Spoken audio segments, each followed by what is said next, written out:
Good morning. We're going to go ahead and get started to respect your time this morning. Thank you all for taking time out of your busy schedules to come and join us this morning. I know there's so much going on and we have so much to do on our desk, but thank you for being here. Chancellor Wrigley has designated the week of November 11th through the 17th 2018 as Ethics Awareness Week. In support of the Chancellor's initiative, ASU and the other 25 institutions, along with the System Office, will participate in a week-long of activities under the theme, Celebrating Our Ethical Culture. At this time, we're going to ask Dr. Wendy Wilson to come and bring remarks on behalf of President Fedrick.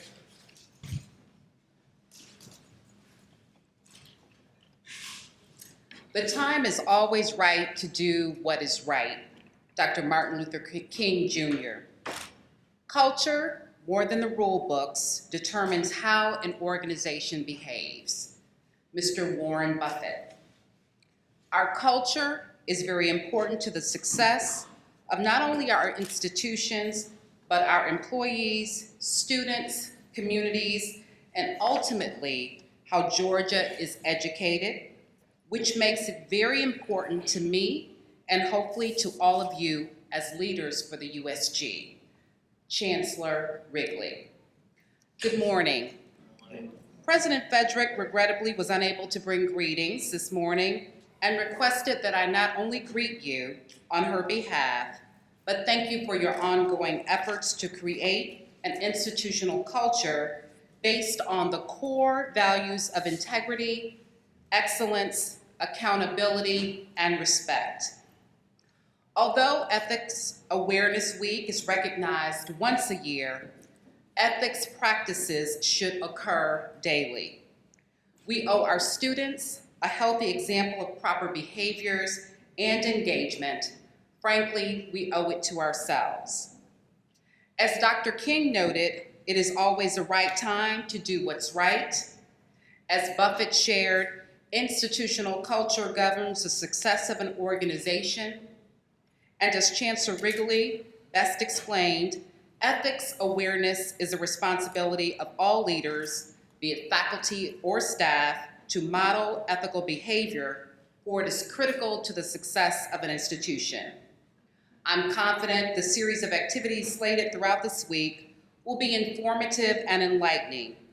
The Office of the President supports the further development of ethics awareness and training and continues to play a leading role in advancing these best practices of integrity, excellence, accountability, and respect.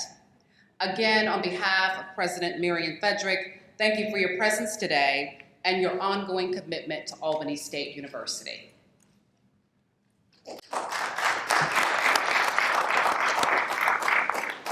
Thank you, Dr. Wilson. The purpose of this week was to remind everyone in the university system of our shared ethical values and expectations so that they're incorporated in our day-to-day decision-making. All activities and presentations planned during this week will emphasize the spirit of USG. Stewardship. Are we being good stewards of state funds, student fees, the administration of grant funds that they have entrusted to us as USG employees? Prevention. Are there effective internal controls in place? Are we adhering to policies and procedures to promote operational efficiency and prevent misuse of resources? Integrity. Are we honest in the execution of our daily tasks? Are we making ethical decisions instinctively, even when no one is looking? Responsibility.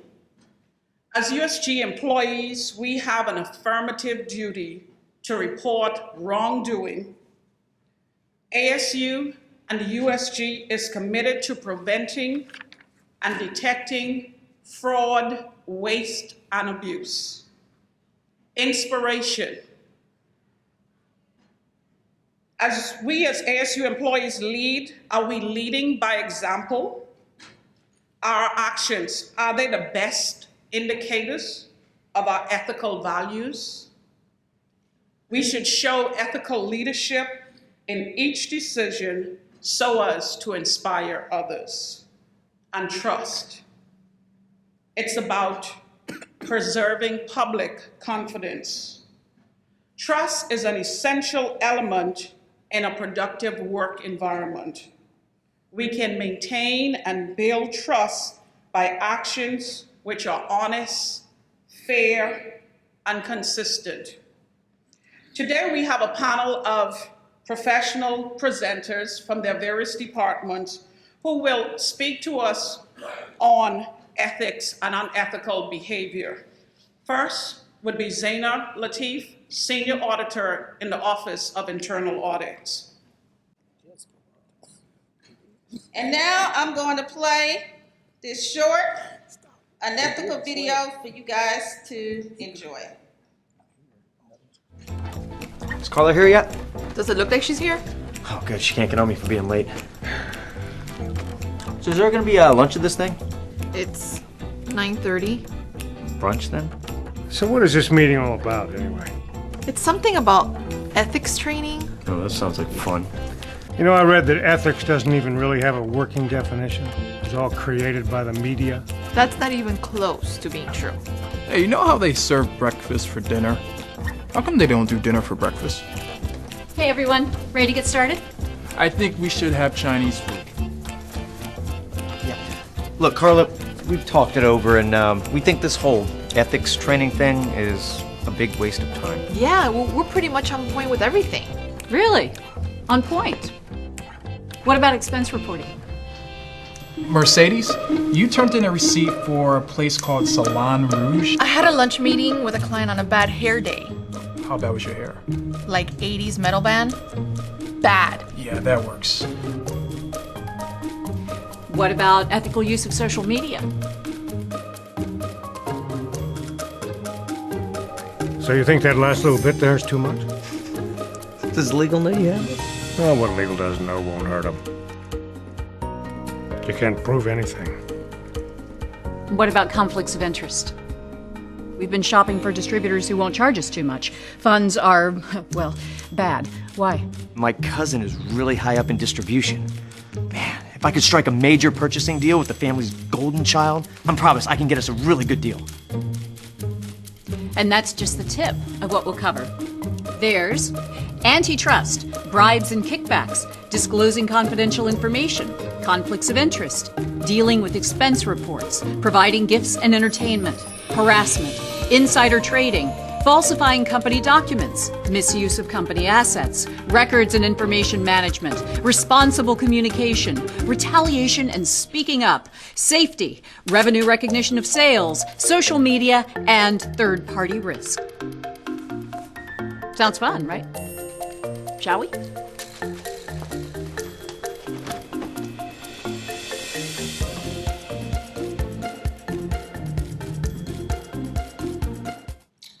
And we are located in the Billy C. Black room, building, room 382A, and for the moment, in C building 229. Thank you so much.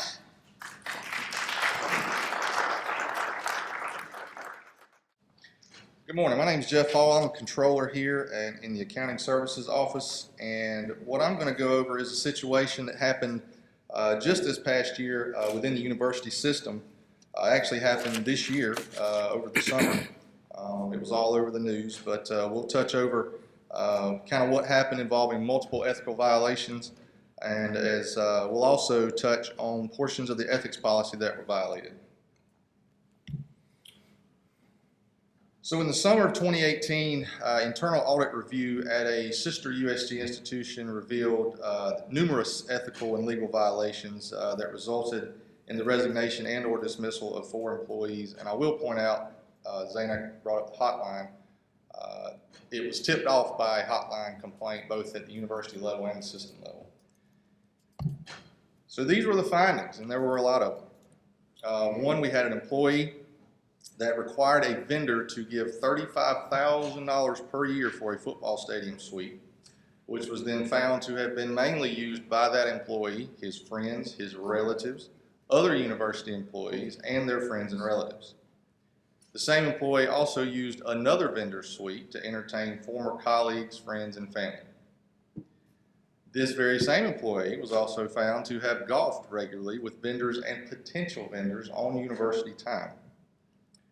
This same employee also created a job out of thin air for a friend. Not only that, he then promoted this person and gave him a $50,000 raise after the first year, although auditors could find no clear set of accomplishments. Another university employee was found to have performed almost 600 hours of consulting work on university time. There were also instances of multiple employees improperly claiming travel expenses. Many of them were routine meals with staff, and meals with alcohol.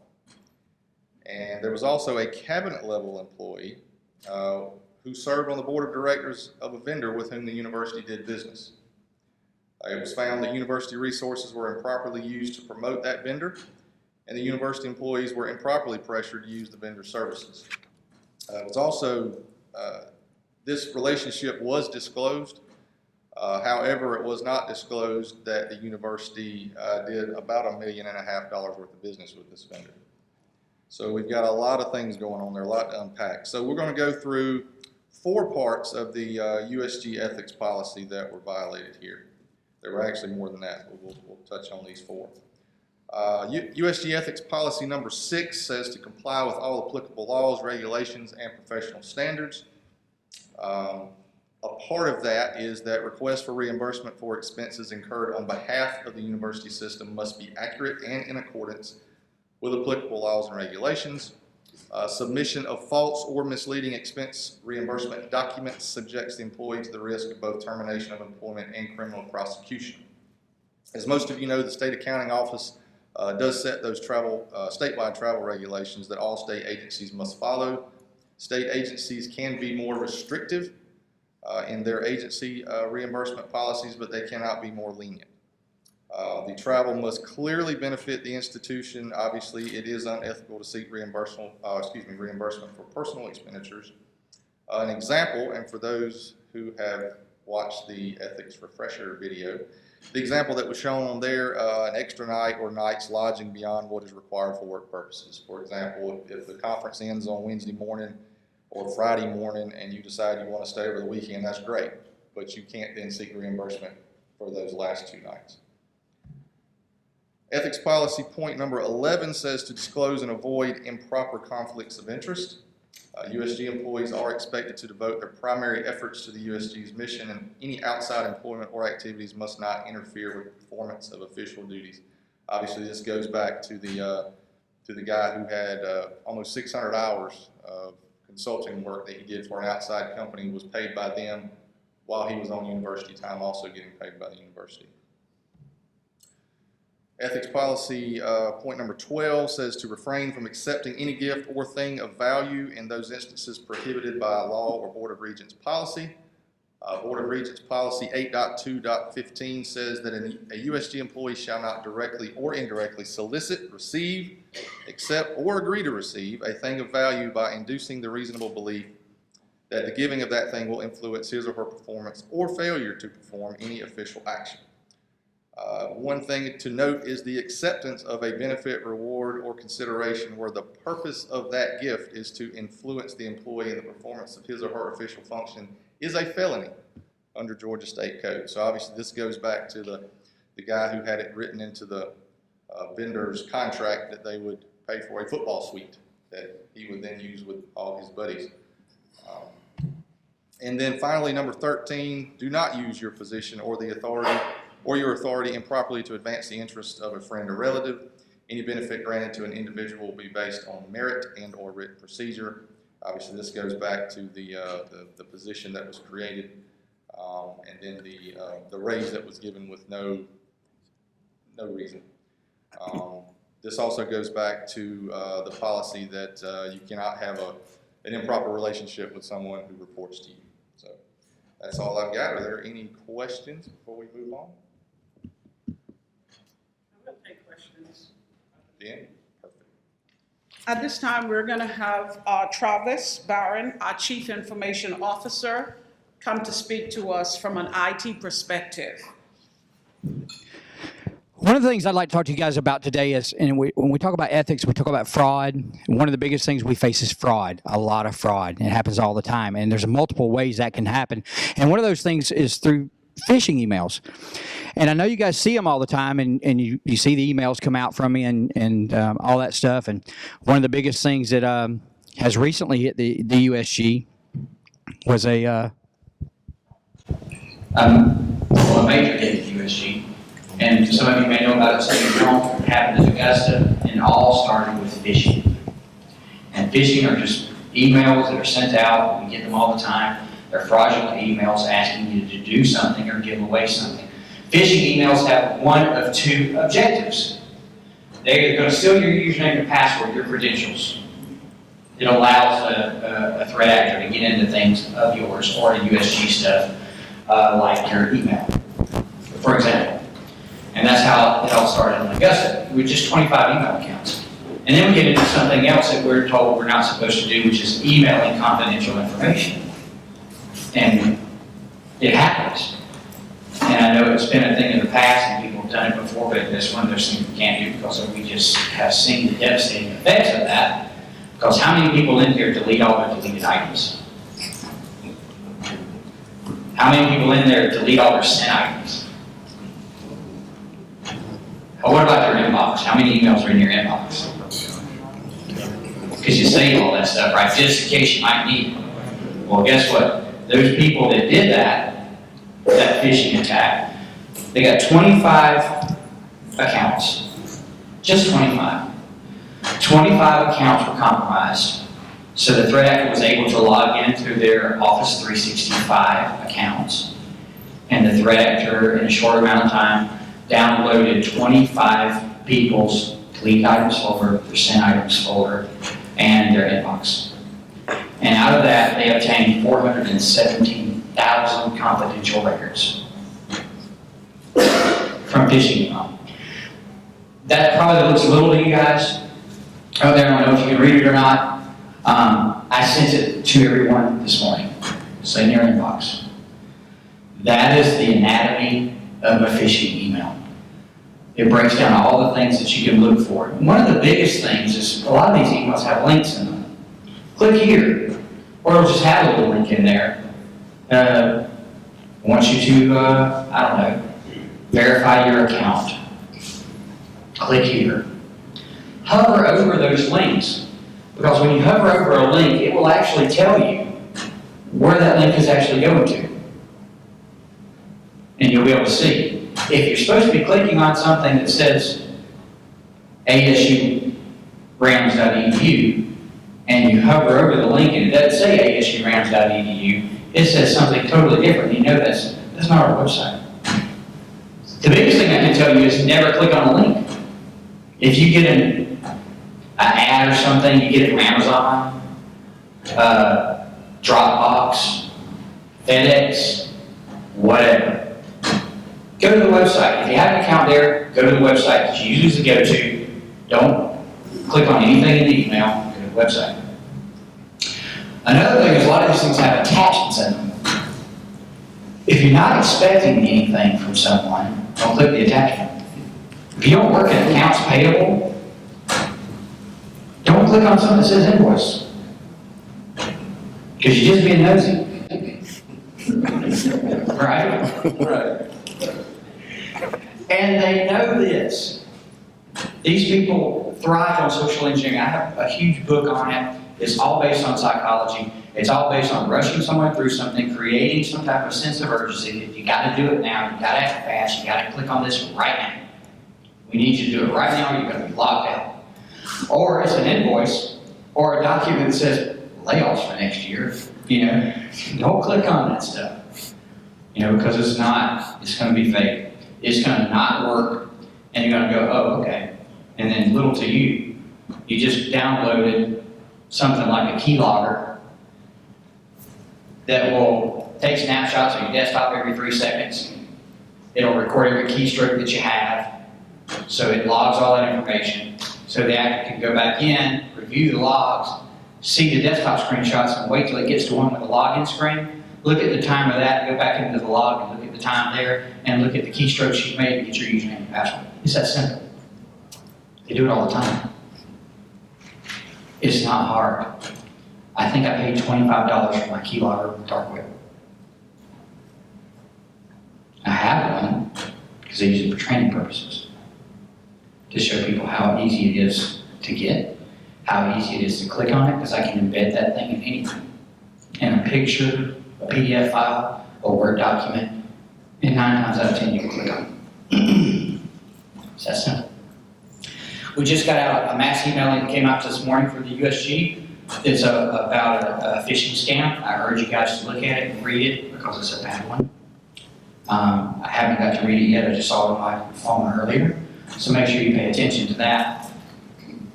And this one. Get your phones out, get something out, write that down.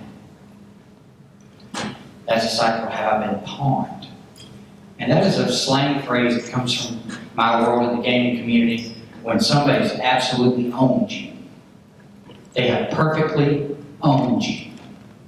And you don't even know it. You can go to that website, you can put, that's mine, by the way, that's my personal junk email address. And yes, it was compromised. I am not going to show you the rest of that page because it tells you where all it was compromised at. And you wouldn't believe where the places it comes from, things you just log into every day.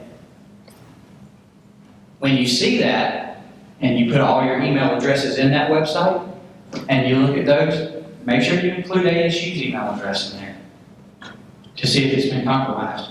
What that site does is it queries every one of the lists on the dark web and the different breaches that have happened throughout the last 5 or 10 years to see if your information is there. And it'll tell you. So if you know you've got an email address there and it says you've been pawned and you haven't changed your password in the last 10 years and it's the same password you used to get into your banking account, you might want to change it. Because a lot of people like to use the same passwords all the time. That's just normal, it's easy to remember, right? And then the people can go on your Facebook page and look at your kids' names and your dog and your cat's name and all that stuff. And if you use those in your passwords, well, that's not a good idea either. So definitely go on that website, check it out, check all your email addresses, see if there's anything there that you need to be worried about, and make the appropriate changes. Just about every banking institution, Facebook, Gmail, Yahoo, all those things, if you go into the security settings on there, just like the multi-factor authentication we have you guys do now for email and for OneUSG, you're able to do those things on Facebook and Gmail and Yahoo and all those things as well. And your banking sites usually allow you to do the multi-factor as well, so you can assist them in helping keep people out of your accounts. And that's why we did what we did here, and a lot of people didn't like the fact that we did that on email. We did it because of what happened with Augusta. If they'd had that in place, there would have probably been no information divulged because the actor wouldn't have been able to get into the email accounts at all. We've already stopped several people from getting in ours. I got a call like 3 weeks ago from one of our faculty here, and she said, just wanted to let you know that at 5:45 this morning, I've got a notification that somebody was trying to get in my account. They called me and I wasn't trying to log in. Should I be worried about that? I go, well, what did you do? Did you click the pound or the accept it? She goes, no, I didn't. I said, great, you're all right. But that does mean that they have your password and your username. They weren't able to get in your account, but you need to change it. So she did it. Was it a year ago? We had a nurse, she's a nursing instructor here. We were watching, we get reports on anomalies and things. Somebody had logged into her OneUSG account, or it wasn't OneUSG, it was ADP. Somebody logged into her ADP account, and had gone in and changed their bank routing information. They were going to get a paycheck. We noticed it because we see anomalies and things. When somebody logs into something and then they log out, all the transactions that happen between the login and the log out should be all from the same IP address. In this case, they weren't. It was bouncing all over the place from all over the world. So we called a flag for us. And we were able to go contact her, ask her if she made changes. No, we contacted Pam at that point, and Pam said, yeah, your routing information's been changed. It's not what you're telling me. So we caught that 2 days before her paycheck was going to be lost. So when I'm telling you this is because you need to be very diligent. Look at your email. Pay attention to it. Make sure what you're clicking on is real. It belongs to somebody here.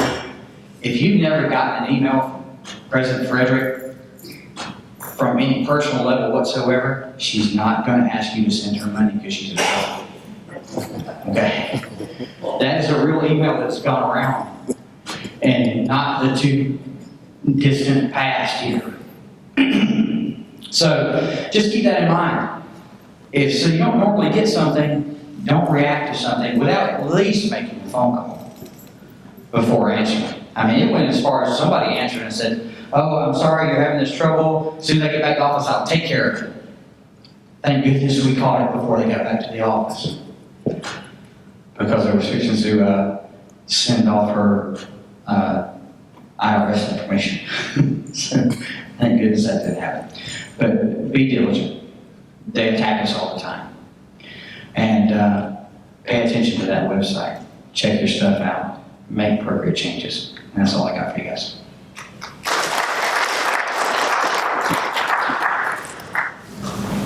So I have a question. How many of you all engage in community service outside of Oklahoma State University? Boy Scouts, maybe at your church, that kind of stuff? And so how many of you have part-time jobs?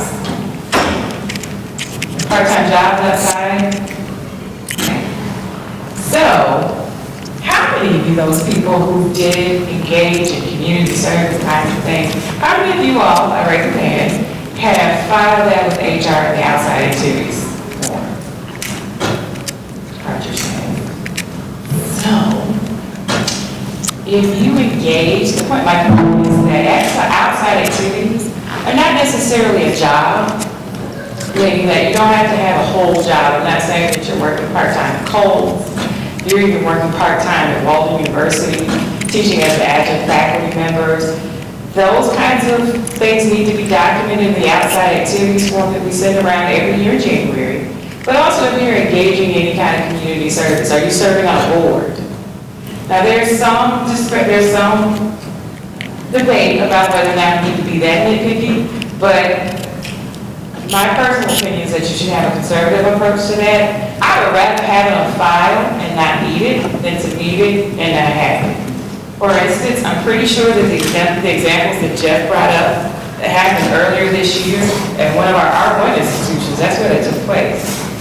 Pretty sure they didn't file any documentation. And so what got them was the outside activities form. That's the first thing that we go for when we have investigations of fraud or abuse, is that we go to people's personnel files to see, did they even make the employer aware that they were engaging in this kind of activity? Also, you should know that that policy has changed, the board changed it in August. So please pay specific attention to it when we send it around, but it talks about some of the things that Zana talked about. If you are working in a part-time capacity as a faculty member during the day and you're a staff member, you have to take leave during that time. Can't just use your lunch break, it has to be leave. Now to extend it further, what if you're taking classes during the day? What's the difference?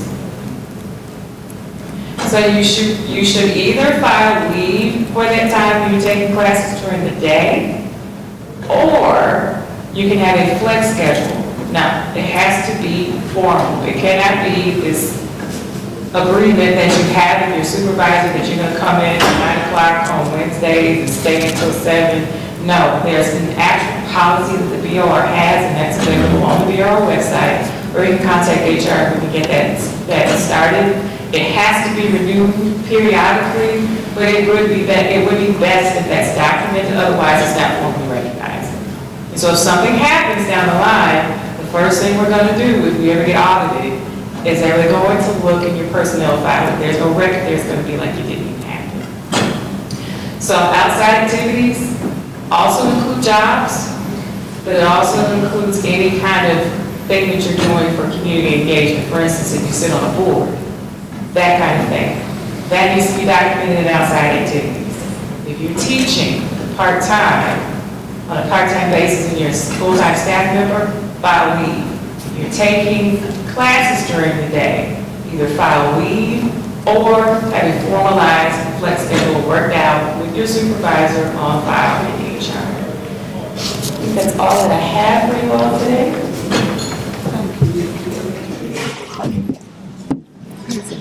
All right, good morning. Good morning. How you working? Okay, like I said, I am Interim Assistant Chief Marcus Gass, Edgewood Police Department, and we've heard terms legal, felony, stuff like that. So this is the area that we operate in. So if you do something and it turns out to be criminal, y'all say legal, but in our term, in the police department, we say criminal. It's a criminal offense. If we're gonna step in, we're gonna do what we have to do as far as the police department is concerned. All right, so I based this PowerPoint on the four core values that the Board of Regents set to let you know kind of how we govern ourselves as the police department, and then I'm going to go into a little bit about how we hold people accountable, because one of them in there is accountability. The Albany State University Police Department will maintain the highest standards of professional ethics and integrity. There's that word, integrity, with the spirit of excellence. We are committed to the philosophy of the entire campus community involved in policing. We will build partnerships and coalitions with staff, faculty, and students to identify and recommend solutions to the problem with the goal of improving the quality of life on campus. Our commitment is to provide professional service and deploy time-tested police methods and promising innovative approaches to protect our faculty, staff, and students and visitors. So that's everybody. We're trying to protect everybody. We're going to do what it takes to protect everybody, and we're going to do it with integrity. We're going to talk about that, what integrity means, and professionalism, excellence, etc. This is under our standard operation procedure. This is our code of ethics and what we operate with. The proper operation of a democratic organization, ASU Police Department, requires the action of public employees be impartial, that decisions and policies made in the proper channels of organization structure, that public office not be used for personal gain. I heard y'all mention that, personal gain, public receiving gifts and stuff, and that the Albany State University public have confidence in the integrity of its organization. It says that the purpose is to establish ethical guidelines of conduct for all employees of the Albany State University Police Department. So one of the things that we get as police officers is we'll get, the stores will offer us free stuff, like coffee and drinks and stuff like that. And because they don't want you to write a ticket when you ride down the road. Matter of fact, when I first started in law enforcement, I worked at A&M Police Department. I remember like it was yesterday, my supervisor took me into the IHOP, and he said, and the lady came by and said, "Oh yeah, hey, how you doing? You new officer, how you doing? Great, nice to meet you. The meal is on us." I said, "Really?" She said, "Yeah, but if you see my car coming down the road, I don't stop." That's not right, because I was a traffic guy, so I'm gonna stop everybody. I ain't gonna tell you those stories. But, so I didn't take the meal. I didn't get the meal, I declined. So that's one of the things that we have to look at, that personal gain, getting gifts and gratuities. All right, so we talk about integrity. This is the first one in the core values. Having integrity means doing the right thing in a reliable way. It's a personality trait that we admire, since it means a person has a moral compass that doesn't waver. It literally means having wholeness of character. Just as an integer is a whole number with no fraction. You cannot be halfway. You cannot have halfway integrity. You either have integrity or you don't. So, if you're a person that's steal, if given an opportunity, you're gonna steal. You might not do it when somebody's watching, but you're gonna steal. Now you can run from people, you can run, you can't run from yourself. You're gonna show up one day. And integrity is doing the right thing even when no one is watching. Now we have our body cameras on. When we go around to these calls, if they take that body camera off, I know something's going down. They ain't recording no more. I got to see what's going on. But even in that realm, you're supposed to be doing the right thing even without the body. Police have a job, and we have a lot of responsibility. We can actually take away people's rights. We can enter people's homes, where they dorm rooms out here, which are their homes basically. And we can go in and we have that range, that free range. So you have to be an eligible person to be able to go into that place, and they have to trust you to go in there and take without taking anything or bothering anybody's stuff. So integrity is choosing courage over comfort, choosing what is right over what is fun, fast, or easy, and what's wrong, and choosing to practice our values rather than simply professing. Practicing what you preach. People say, "Quick, are you eligible?" Yes, I'm eligible. And then that same person will be done stole something or they're using something improper. Because I don't really think they know what that means. You have to always be ethical. And I can tell you from working under chief fields, if I was to do something unethical right now, probably by tomorrow I'll be talking to Ms. Kimberly Carter. In a meeting. Talk about termination. That's correct. I can promise you that. I've been in it. Well, people have done it. And lying for the police. So just so y'all know, lying for us is huge. That gets more police officers out of this job than anything. Lying. If you go to an administrative investigation and you lie to an administrative investigation, you will be fired. You possibly be brought up on charges as a police officer because you cannot testify anymore.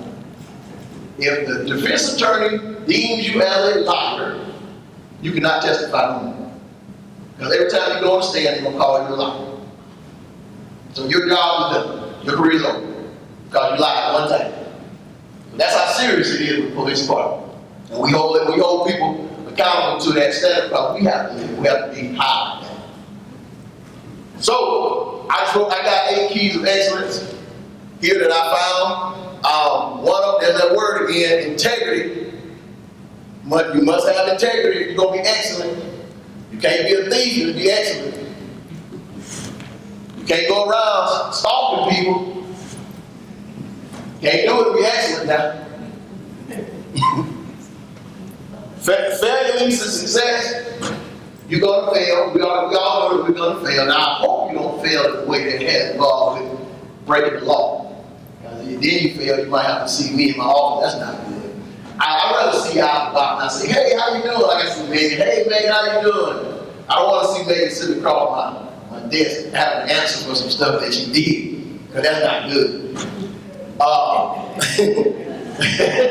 Some companies actually they'll fire you if you don't make a mistake. Pixar is one of them. If you don't make a mistake, they're going to get rid of it. That sounds different, right?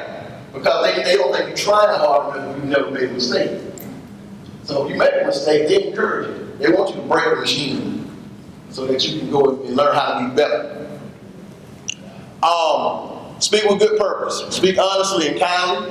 Talk kind to people. Don't be nasty to folks. That's how you become excellent. If you come in with a bad day, you probably leave it outside and walk in, turn around, go back out, count to 10, whatever you need to do, and come back in and do right. Speak to people kindly. This is it. Make the most of every moment.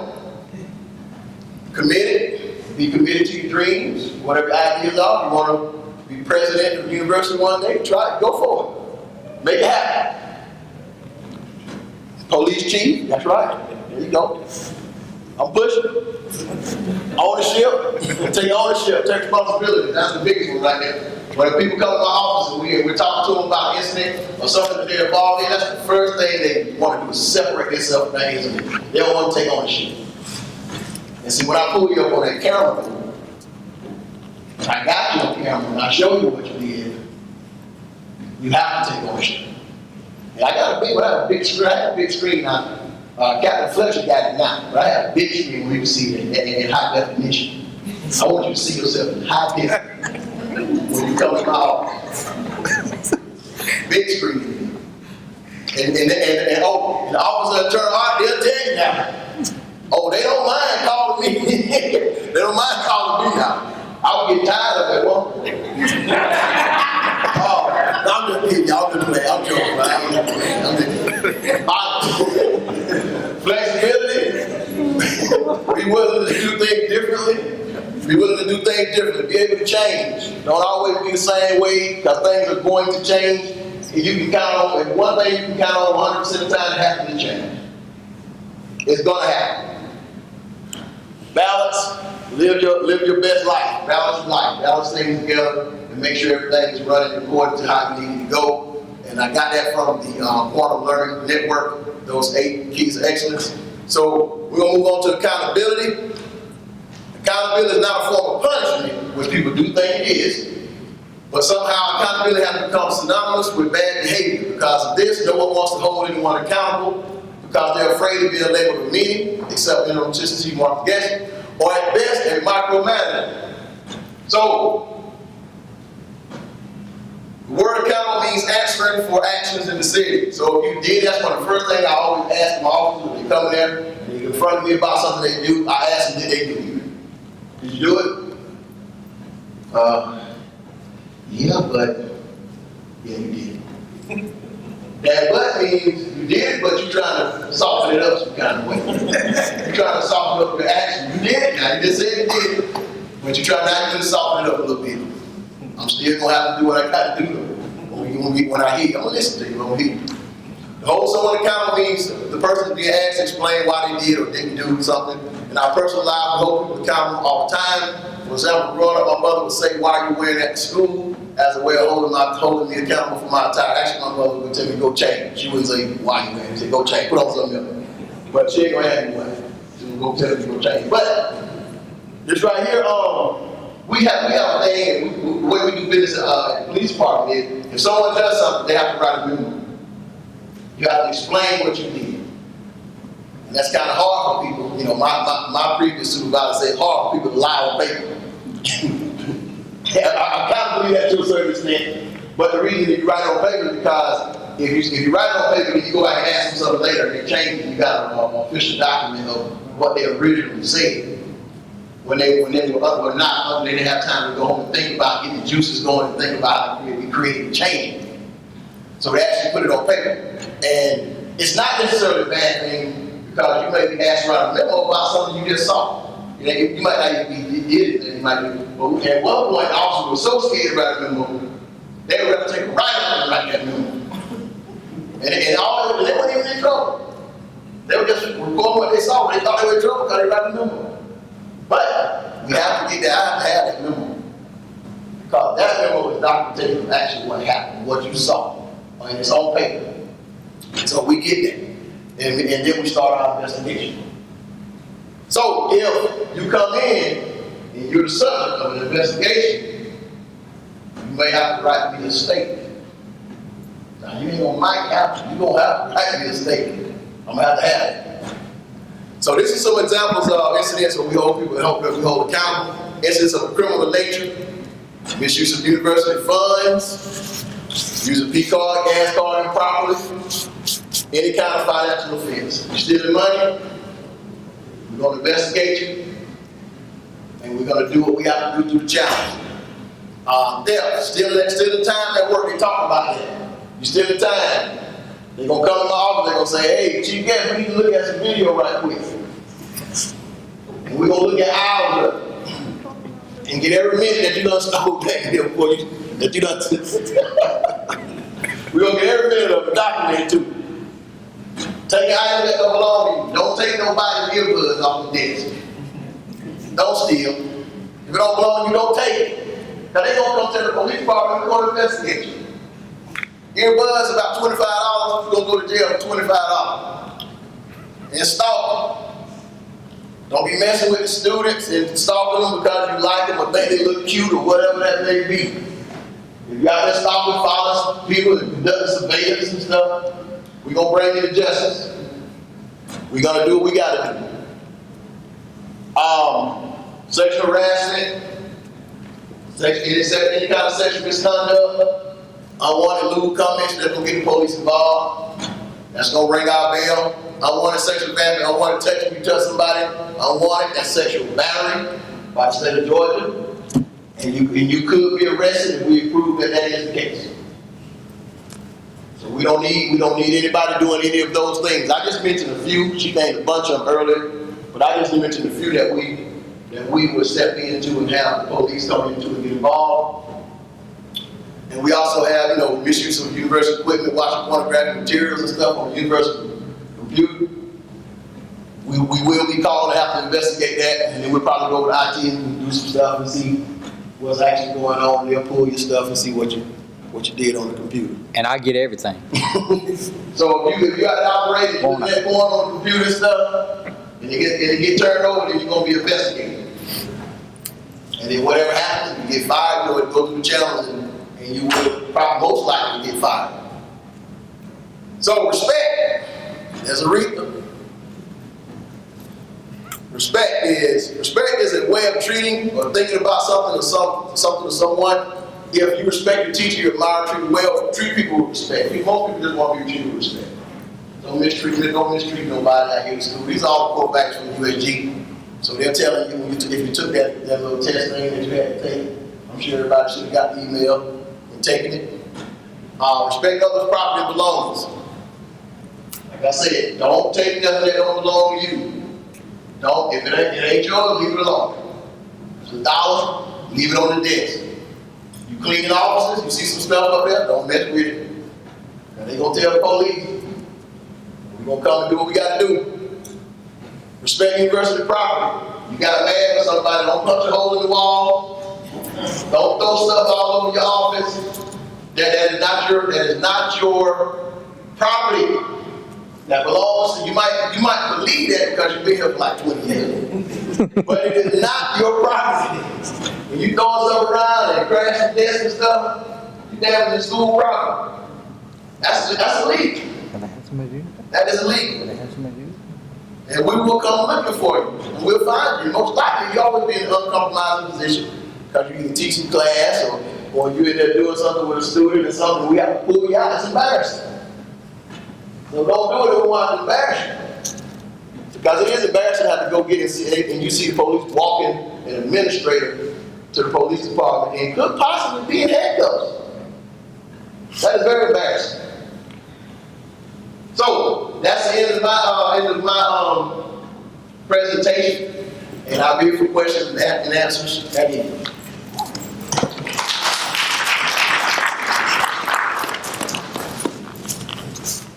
I just want to go ahead and close out this session. Thank you all for coming.